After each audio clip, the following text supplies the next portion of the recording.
La seconde représentation de la maison de Dieu se trouve dans le tabernacle et le temple. Ils sont identiques quant à l'intention. Il y a en tout deux idées en relation avec cette désignation. Premièrement, ils sont l'endroit où Dieu se tient, le lieu où Dieu choisit de se tenir, et où il peut être trouvé. Et normalement, c'est dans son tabernacle, dans son temple, dans l'église. L'église est supposée être, et en vue d'être, l'endroit où l'on trouvera Dieu, où Dieu se tient. Ce n'est pas un édifice, c'est le peuple de Dieu. Il fait choix d'un endroit pour lui-même. Combien dans l'Ancien Testament il y a d'illustrations de ceci? Psaume 132, 13. Et les paroles de son propre Fils sont là où deux ou trois sont assemblés. En mon nom, je suis au milieu d'eux. Matthieu 18, 20. Ce n'est que l'énoncé d'un principe éternel. Dieu fait choix de s'établir ou de se localiser. Il choisit de se tenir à un certain endroit et là, on le trouve. Oh, combien on est tenté de s'étendre sur cela. Mais si vous, en tant que croyant, en tant que chrétien, vous vous détachez du peuple du Seigneur et vous en allez sur votre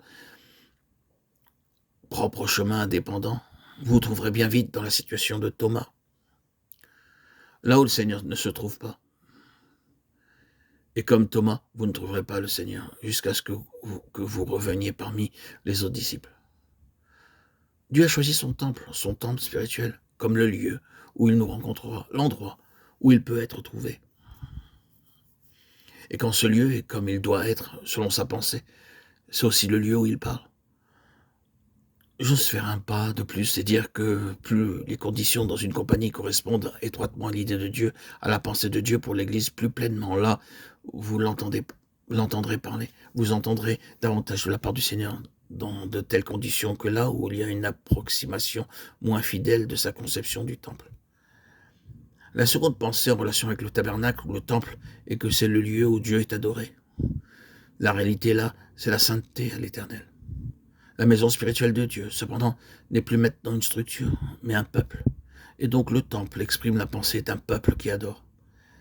Et qu'est-ce que l'adoration? Nous avons souvent défini l'adoration comme le fait que tout est attiré dans la direction de Dieu. Tout est dirigé vers le Seigneur. C'est là la sainteté ou l'intégrité à l'Éternel. Tout étant pour lui. Et voilà comment l'Église devrait être. C'est là la pensée de Dieu. La place que nous occupons, la fonction que nous remplissons dans l'Église doivent être désignées par Dieu.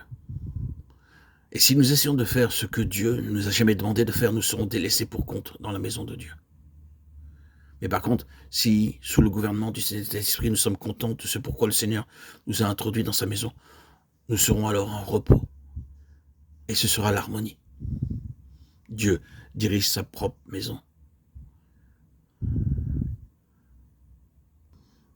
Et nous devons, dans l'obéissance, être soumis au Saint-Esprit et à son ordre dans la maison de Dieu.